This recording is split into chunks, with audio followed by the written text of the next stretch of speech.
Seeing our suddenly sick son, I was completely worn out, both physically and mentally. But my husband coldly said, "All you have to do is take care of the house and our child. I only settled for you because I knew you'd put up with affairs." He said this without any regard for our sick son. Stunned, I watched him take a sip from his second beer. My name's Ruby, and I'm 33. I met my current husband, Nolan, who's 8 years older than me, through a dating service about 4 years ago. He's at the top of his profession, and even though he's a little arrogant, he was the assertive one, with my more reserved personality. I quickly fell for his confidence. He always complimented my humble nature, and once we moved in together, I did my best to live up to his standards. After dating for a year, he popped the question, and naturally, I accepted. He once said to me, "I'll handle the finances, so I want you to manage our home." Wanting to respect his wishes, I left my job. After a big wedding, he moved into my apartment. From then on, I've focused on taking care of things around the house and taking care of him, using my spare moments for personal interests. My family was thrilled for us, and my friends were a bit jealous. To anyone looking in, my husband appeared flawless, a prosperous guy with good looks, and we had an adorable son named Liam. It seemed like we had the ideal marriage. But then, after making dinner one night, I got a text from him. "I'll be home late. I don't need dinner. Just make sure to draw a bath and have some snacks ready for me." All I could do was sigh. The honeymoon phase dimmed after our first anniversary. He was ecstatic when Liam was born, but soon after, he began to pull away, saying his job kept him too occupied to pitch in with raising our son. Whenever I asked for a hand, he'd retort, "Do you really expect someone who's been working all day to come home and do housework?" And then he'd storm out. As time went on, his late nights became frequent, often coming home tipsy. And sometimes I'd catch a whiff of a scent that wasn't mine. Handling our son became more challenging, leaving me tired and stretched thin. Yet, he wanted the same level of attention as before Liam came along. One time, I fell asleep with our son and didn't hear him come in. He woke me, saying, "Must be nice, just lounging all day without doing your job." His biting words and icy look stunned me. The following morning, I saw off my irritated husband and continued my daily routine, waiting for his return. But that evening, he got home early and mentioned divorce. "If you're unhappy, then apologize from the bottom of your heart. Prove you mean it." Thinking about Liam, I believed he shouldn't be without his dad. So, I held back my tears and said, "I'm sorry." That evening, I shed more tears than I ever thought possible. Reflecting on it, the comfort of my sleeping son was the only thing that kept me grounded. As I redoubled my efforts to please my husband and look after our child, his late-night escapades persisted. "If you're not happy, we can just split," he'd often remind me. When I thought I'd adjusted to this new norm, the fatigue from housework and parenting overcame me, and I unintentionally dozed off next to Liam. I was startled, awake, by his piercing cry. "What's the matter, Liam?" I scooped him up and felt his hot skin, and immediately took him to the hospital. Thankfully, they found nothing serious, but given his age, they suggested he stay overnight. The nurse said I could head home to gather a few things while they kept an eye on him. I was reluctant to bother my husband at his job, but I finally called him. But he didn't answer. I left him a voicemail, grabbed what I needed, left a note at the house, and sped back to the hospital. Liam stayed close to me, all fussy, the entire day, and only drifted off after 11 p.m.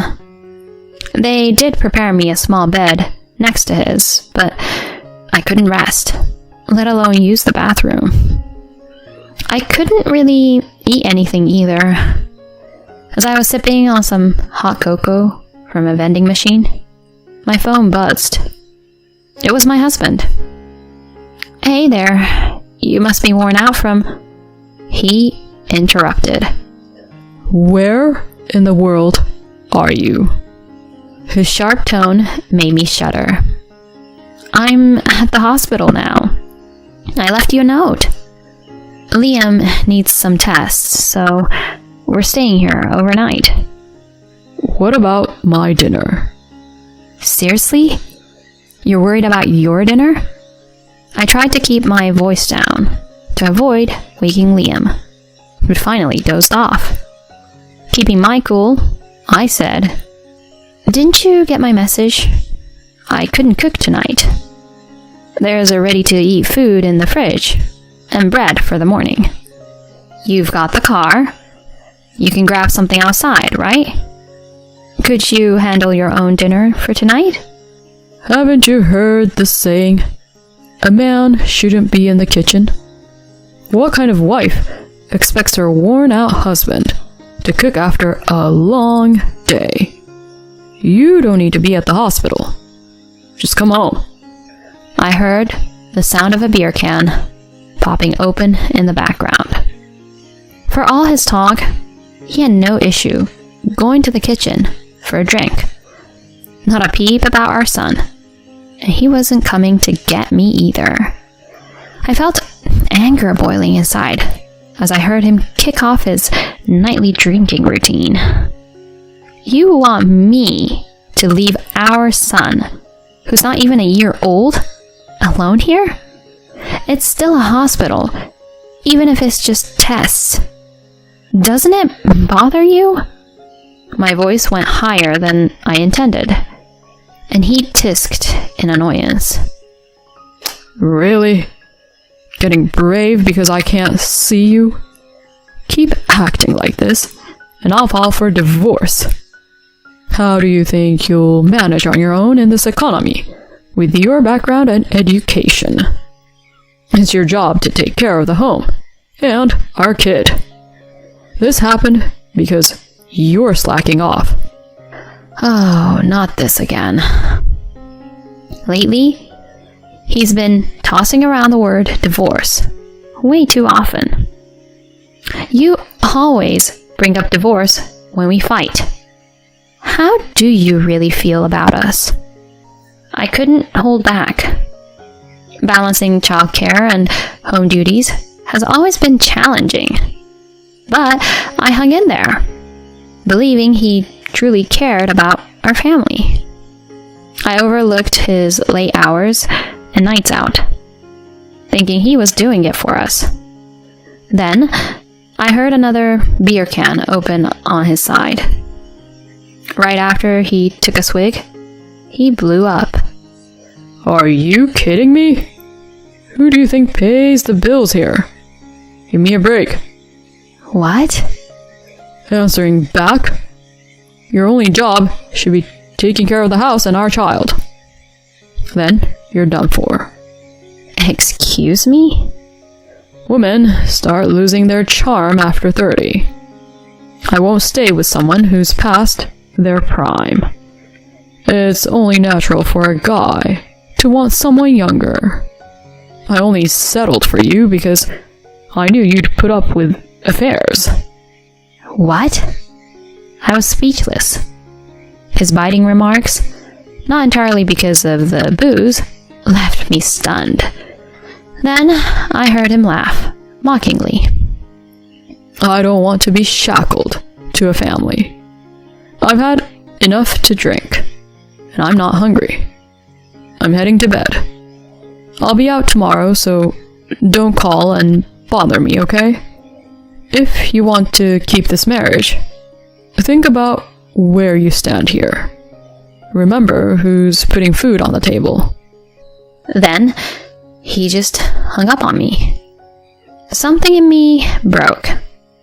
All of a sudden, everything felt unreal. Seeing that he only viewed our marriage and child as conveniences, all the love I felt for him disappeared. My sadness quickly turned to rage. I couldn't let it slide that he didn't value our own son. I wasn't the docile wife he thought he knew. I was set on making him regret taking a mother for granted. The following day, while Liam was getting his tests, I reached out to a private investigator. A couple of days later, with Liam thankfully in the clear, we headed home. Predictably, my husband wasn't there for us, and didn't react to my update about Liam's condition. He eventually got home at the crack of dawn, clearly drunk. I greeted him at the door, saying softly, "I've thought about where I stand." Fine. I won't hold it against you this time. Consider yourself lucky. He snorted, making a beeline for the bedroom, leaving a trail of clothes behind. When I picked up his shirt, I noticed what looked like makeup glitter. Suit yourself. Looking at the man, now just another middle-aged guy, I started planning my next steps. A month had rolled by since then. I was jolted awake by the insistent ringing of the doorbell early in the morning. Come on, open up. Why won't my key work? Your husband is back. It sounded like Nolan was back from his 3-day trip. I'd anticipated him returning tonight, but he came back this morning instead. I had my suspicions about it being an actual business trip, but at this point it was irrelevant. Squinting through my sleepiness, I called his number. "Do you mind? It's early, and you're bugging the neighbors." The key's not working. Did Liam mess with it? This is what happens when you're not paying attention. The lock isn't broken. What? That doesn't make sense. I swapped out the locks while you were away. You did what? Peering out from the upstairs window, I could see him standing there, looking completely lost. What on earth did you do without asking me? Who do you think runs this house? I'll divorce you. If you don't want that, then just unlock the door. Oh, I've taken care of that. Taken care of what? The divorce. I filed the papers. We're officially strangers now. Hold on. What are you talking about?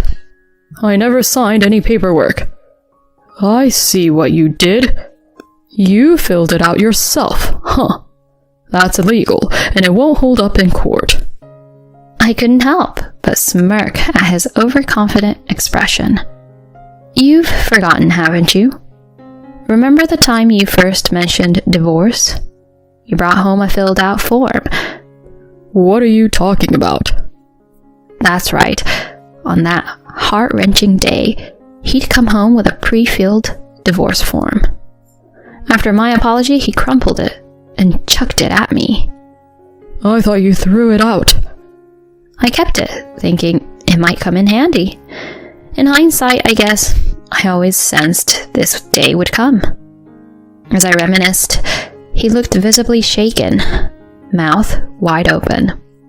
What about this house and our expenses? How do you expect to live, being a stay-at-home mom? Oh, this is so sad. Our young son's going to suffer because of your impulsive choices. Get it straight. Remember, this house came from my grandparents, making me the legal owner. You were just living here.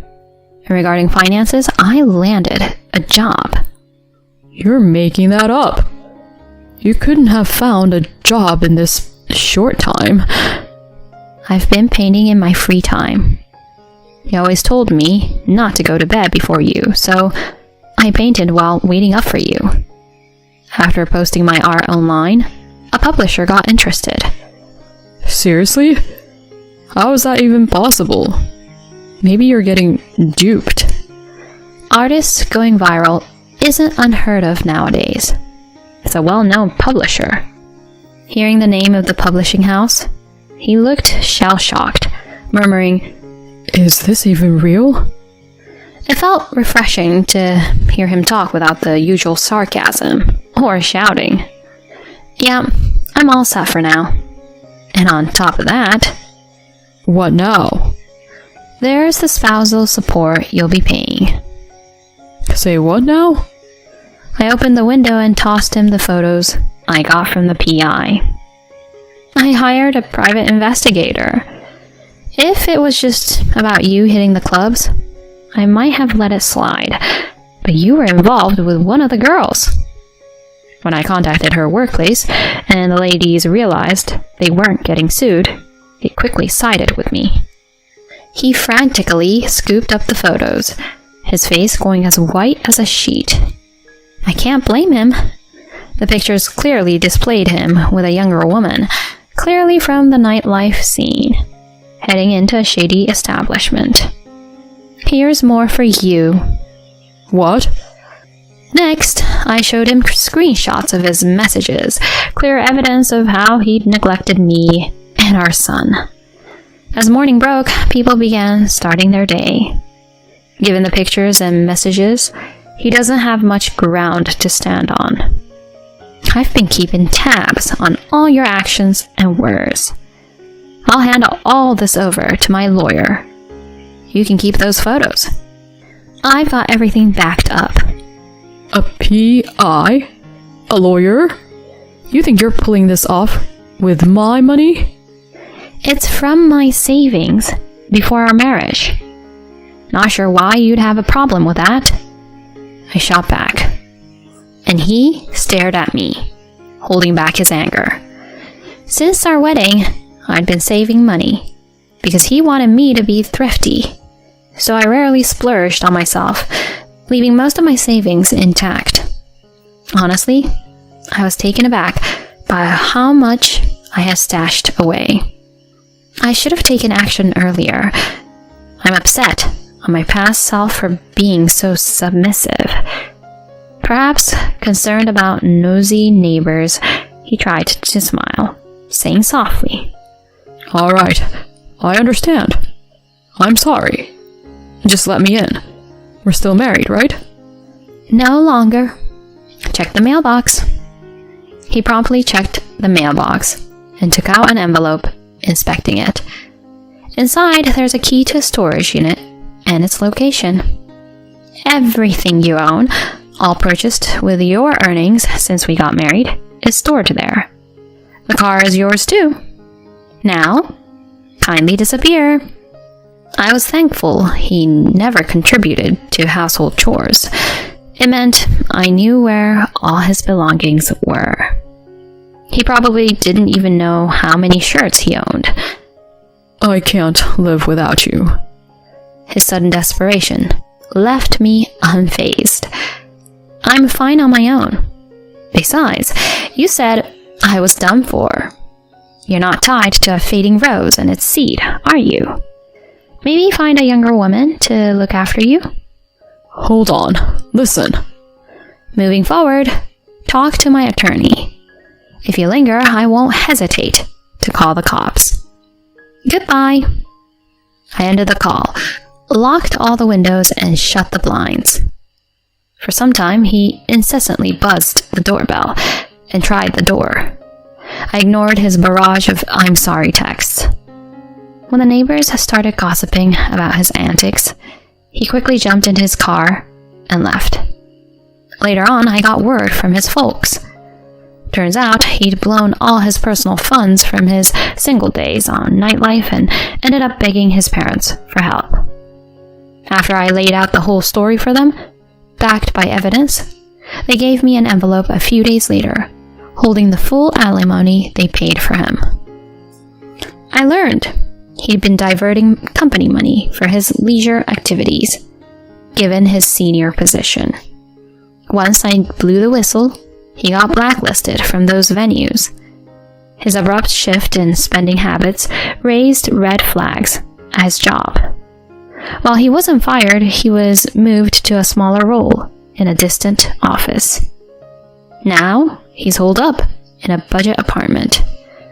Considering he'd never done any housework, I shuddered to think about the state of his place. But I don't feel sorry for him. He made his bed. Meanwhile, after selling the house and filling in my folks, I moved back home and became an illustrator while also working a side gig at a grocery store. It's not a lavish lifestyle, but I can buy what I want when I wish. My parents have been a rock, and best of all, my son has been thriving with no significant health issues. Recently, he's even expressed a desire to pitch in, which fills me with joy. Even without a dad in the picture, I've promised myself, pointing to where my wedding ring used to be both parents and guarantee my son's happiness.